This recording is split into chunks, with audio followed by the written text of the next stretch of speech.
And welcome to Adam and Jake on the Movies. I am Jake.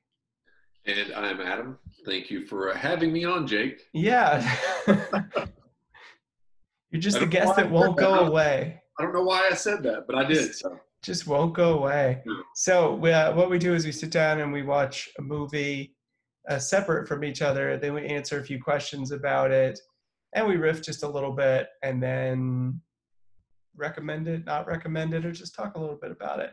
So today's movie that we are going to be discussing is The Last Thing He Wanted, which was officially released in 2020, directed by Dee Reese, written by, oops, I'm getting a call, written by Dee Reese and Marco Villalobos. The book was by Joan Didion, and it's starring Anne Hathaway as Elena McMahon and Ben Affleck as Treat Morrison.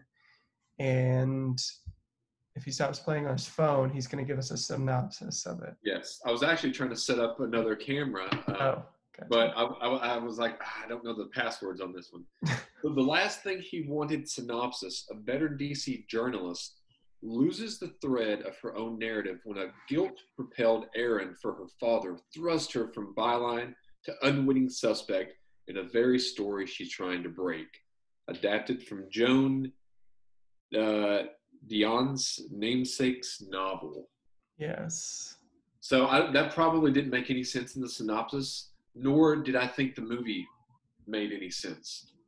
All right. Well, that's a good place to start. So let's start with your initial reaction after the film. All right. So disclaimer. I already told you, but I'm going to tell everybody else. I watched this movie about 2 months ago, so it was kind of still a little fresh in my mind. So then I sat down to watch it 3 nights ago. I got 5 minutes in and I had to turn it off. So I'm going from memory of through 2 months ago. So just Okay. FYI. So what All were right. your initial reactions after the ending of this thing? My initial reactions were if if this movie made it to Netflix, then Virginia Running should be on Netflix. All right, very positive reaction. Yes. Look at you, glass half full. Yes, yes. Due to the fact that I meant to look up this movie to see how much the budget was. Probably 50. I'm not sure if Netflix releases all their budgets. You might be able to find it on IMDb. But for the talent involved, Mm-hmm. the story was lacking. The acting Hmm. was subpar, I thought.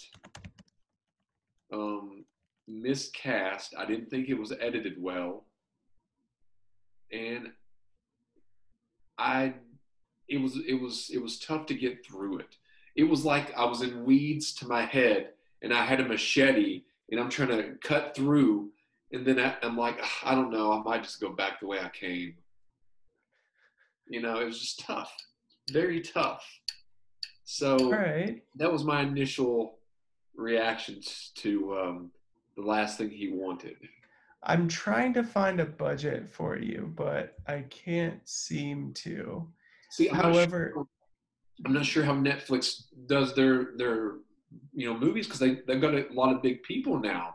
mhm. So Well, okay, so here's the deal. Here's what I learned about it. And this is a little bit foggy because I did some research earlier. This film was shot, it was done in 2018, August of 2018. It was completed. And then they sent it to Toronto. okay, It did not do well. Did not do well at all. And so they couldn't sell it. Nobody wanted to buy this thing because it was so awful. So what it just kind of sat in their pocket as they tried to find anybody who was willing to pay for it. yeah, And I think what ended up happening is Netflix just needed the content. They saw the name and right. thought, well, it's, because Dee Reese has even got some really good credits too. I'm not I've really heard sure what you read. happened with this. Yeah.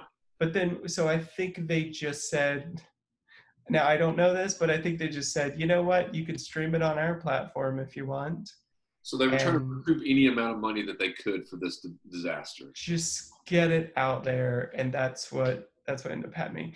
My initial reaction to it is, what the heck just happened here? This makes no sense. You continually started stories and never finished them. No. And why? How do you have such an amazing? All right, I'm not gonna say amazing cast, but such a star-studded cast. My question: how did you get them? Yeah. Like, how did this masterpiece disaster come together? The only thing that I'm thinking, they had to offer big money. Or the only thing that I can think of is the producers, whoever said, if you all make this movie, then you get to make that, whatever movie may be the next one. Like one Mm-hmm. time, Sandra Bullock made a movie called Speed 2. But she only made Speed 2 because they said if you make Speed 2, you can make the movie you really want to make, Hope Floats, which is the movie she made afterwards. But, you know, I just don't know how. I don't see how the whole process comes through. You can't. I think you've got to have a good story and a good script and good characters, and you can make it work with virtually anyone. But if it can't work with known people that are, I mean, Ben Affleck's hit or miss. I've seen him good. I've seen him horrible. Yeah, I thought he was bad in this. I thought his narration was poor. Anne Yeah. Hathaway, I've seen her decent before. It was like they were in two different movies. I thought her narration wasn't good. Mm-hmm. Willem Dafoe, he's over the top quite often. I thought he was the best of the major people, but he was still not great.